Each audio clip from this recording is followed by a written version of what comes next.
Quel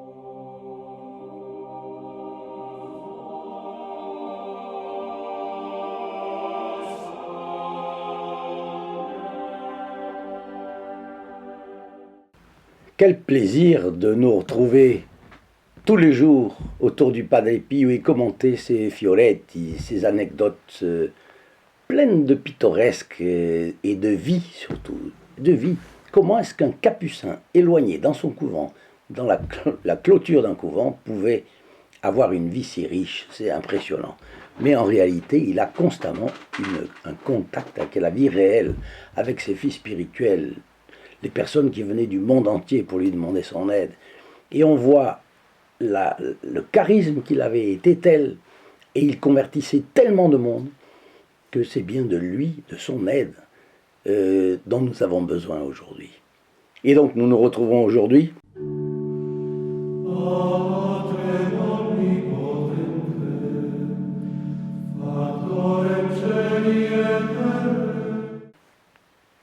Chers amis, bonjour à chacun, pour commenter quel est le secret de Padre Pio pour un mariage heureux.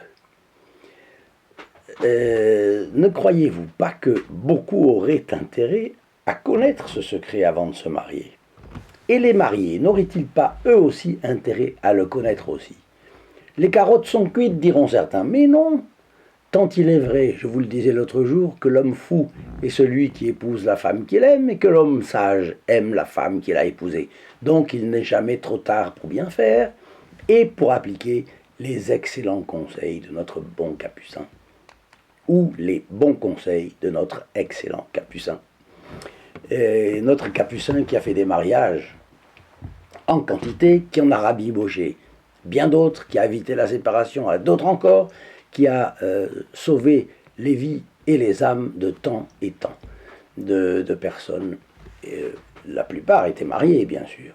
Donc c'est un secret fort utile à tous ceux qui vont fonder une famille et à ceux qui en ont une déjà. En guise de conclusion, je vous laisserai une prière pour les époux, et si vous arrivez à faire deux choses en même temps, préparez déjà votre petite liste de gens mariés pour lesquels prier. Je suis sûr que vous aurez envie de prier pour eux. Pardon. Vous pouvez ensuite vous rendre dans notre site, ici en bas, nous envoyer vos intentions de prière, notre espèce de famille spirituelle, prie pour tous, chacun prie pour tous, et tous seront confortés par les prières des autres, évidemment. Alors, la recette du Padre Pio pour un mariage heureux. Et c'est un site internet qui s'appelle Aletheia, dans lequel vous pouvez le retrouver. Le Padre Pio avait un rituel quotidien. Il récitait chaque jour le petit chapelet au Sacré-Cœur de Jésus, offert aux intentions de tous ceux qui se recommandaient à ses prières. Qu'est-ce que c'était que ce petit chapelet au Sacré-Cœur de Jésus? Eh bien, c'était tout simplement ce qu'on appelle sa neuvaine perpétuelle.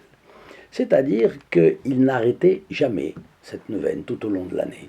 Tous les jours, il la disait. Ce n'est pas très long, même très court.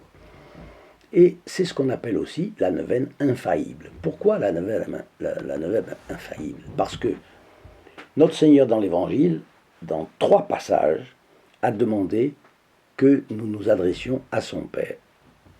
Et il a indiqué comment. Et il a promis sa réponse. Il a promis qu'il exaucerait. Donc, c'est infaillible. Pourquoi? Parce qu'on se base sur les paroles elles-mêmes de notre Seigneur Jésus-Christ. Et vous allez voir tout de suite. Beaucoup d'entre eux, beaucoup des catholiques connaissent cette chose, mais on n'a pas l'idée de la dire tous les jours. C'est moins de 10 minutes, mais voyez. 1. Ô mon Jésus, qui avait dit « En vérité, je vous le dis, demandez et vous obtiendrez, cherchez et vous trouverez, frappez et l'on vous ouvrira. Voilà que je frappe, que je cherche, que je demande la grâce de... » Et là, il convient de dire un Notre Père, un Je vous salue Marie, un Gloire au Père, au Fils et au Saint-Esprit, et l'oraison jaculatoire suivante, Sacré-Cœur de Jésus, j'ai confiance et j'espère en vous. Voilà. 2. À la suite. Ô mon Jésus, qui avait dit en vérité, je vous le dis, quoi que vous demandiez au Père en mon nom, il vous l'accordera. Voici qu'en votre nom, je demande à votre Père la grâce de, etc. Un Notre Père, un Je vous salue Marie, un Gloire au Père et Sacré-Cœur de Jésus, j'ai confiance et j'espère en vous. 3. Ô mon Jésus, qui avait dit en vérité, je vous le dis, le ciel et la terre passeront, mais mes paroles ne passeront pas. Voici qu'appuyé sur l'infaillibilité de vos saintes paroles, je demande la grâce de, et là, un Notre Père, un Je vous salue Marie, un Gloire au Père, Sacré-Cœur de Jésus, j'ai confiance et j'espère en vous. Et on ajoute, au Sacré-Cœur de Jésus, à qui il est impossible de ne pas éprouver de la compassion pour les malheureux.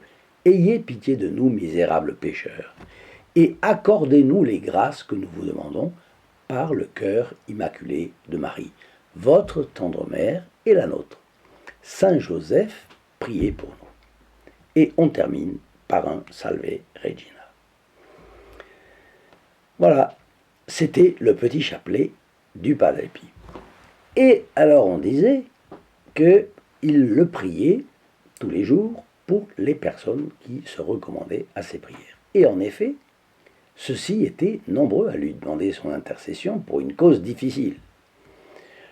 Parmi eux, Giovanni et Paola Siena, un couple auquel notre capucin avait prédit 9 enfants.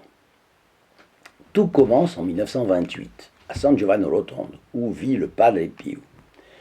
Giovanni Siena le rencontre pour la première fois à l'occasion de sa première communion. Le garçon a 8 ans.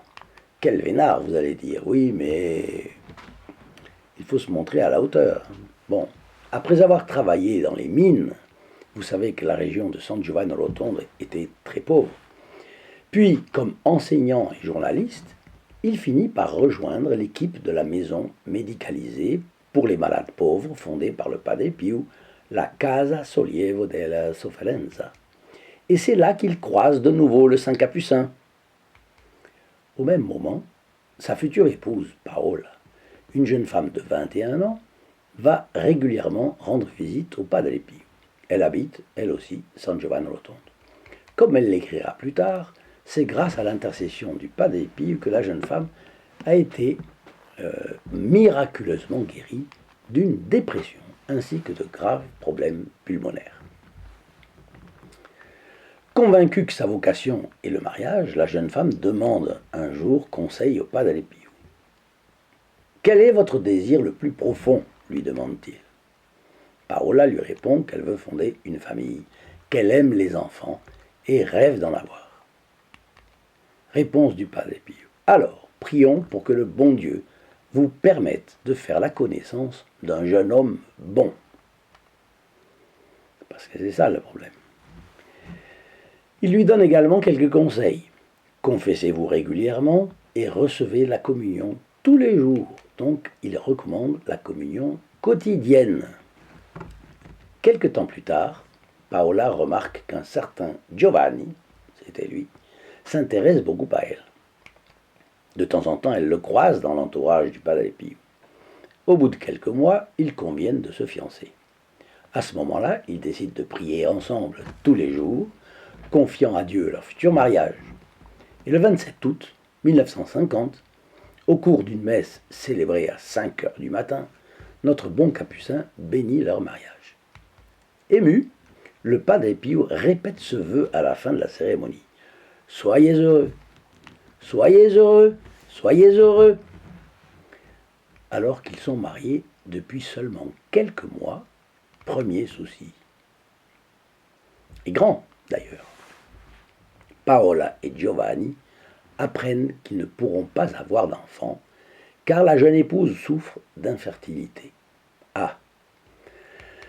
Le Padre Pio, qui suit le couple régulièrement, leur promet de prier tous les jours pour eux le petit chapelet au Sacré-Cœur de Jésus que je vous ai décrit il y a un petit moment. Il dira à Giovanni, tu verras, tu auras autant d'enfants qu'il y a de cœurs parmi les anges, c'est-à-dire 9. Et très rapidement naît une petite fille, le 24 juillet 1951. Mais deuxième souci, et pas le moindre, le nouveau-né tombe gravement malade et, selon les médecins, aucune chance de survie. Désemparé, le couple demande au Padre Pio de prier pour leur petite fille en train de mourir, évidemment. Le capucin les rassure tout de suite, leur fille ne mourra pas, mais vivra longtemps. Et l'enfant guérit. Bon, évidemment, après ça, Giovanni et Paola sont évidemment encore plus étroitement liés au Padre Pio. Ils le resteront d'ailleurs jusqu'à la mort de ce dernier en 1968.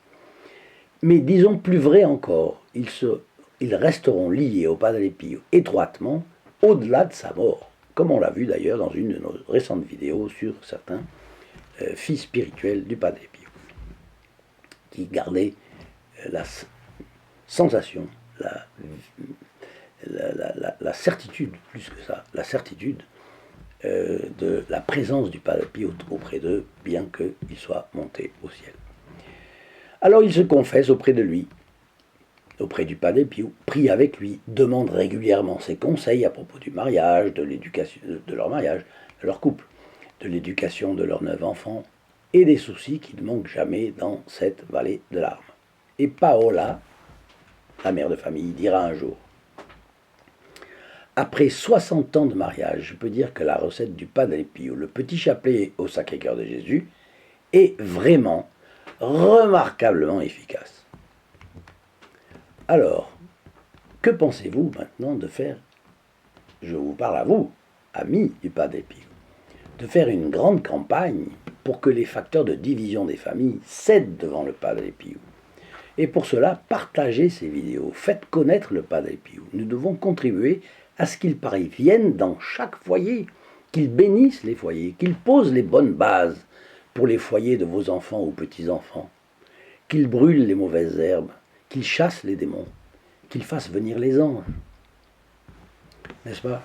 Alors nous allons demander à notre Seigneur Jésus-Christ l'intercession du Saint Padre Pio pour les couples qui connaissent des difficultés, afin qu'ils pratiquent les vertus catholiques, qu'ils éduquent leurs enfants dans notre sainte religion et que leur famille soit unie dans le cœur immaculé de Marie.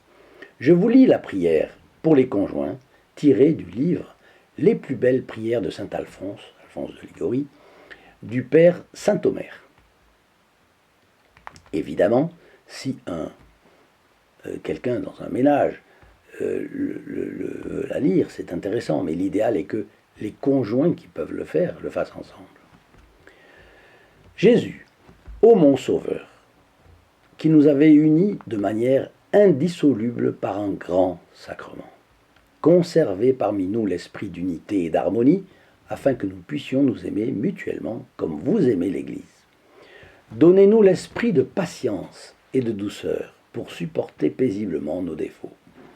Armez-nous de l'esprit de sainte prudence, afin que nous restions toujours dans les limites de nos devoirs et que nous ne fassions rien qui puisse être une offense à vos yeux, rien qui s'oppose au profond respect dû à votre sacrement. Envoyez-nous l'esprit de sage sollicitude et de prévoyance pour veiller selon les règles de la justice et de la charité aux besoins de notre famille. Préservez-nous de l'esprit du monde et de l'amour de ses vanités, afin que nous ne cherchions qu'à vous plaire, vous notre Dieu, notre amour, le vrai lien de nos cœurs. Inspirez-nous un véritable esprit de foi, afin que notre demeure devienne une école de piété et un sanctuaire de toutes les vertus. Éloignez de nous, ô mon Dieu, le malheur d'être, par notre tolérance ou notre vie peu édifiante, la cause de la ruine de nos enfants. Loin de notre maison, loin, très loin de celle-ci, tout ce qui serait une pierre de scandale, une occasion de péché. Ô Marie, à votre cœur maternel, je recommande mes pauvres enfants. Soyez leur mère, formez leur cœur dans la vertu. Ô tendre mère, qu'ils soient pieux, charitables, toujours chastes, que leur vie pleine de bonnes œuvres soit couronnée par une mort sainte. Ainsi soit-il. Chers amis, je vous laisse sur ces mots si religieux, si saints, et je vous dis à demain. Au revoir.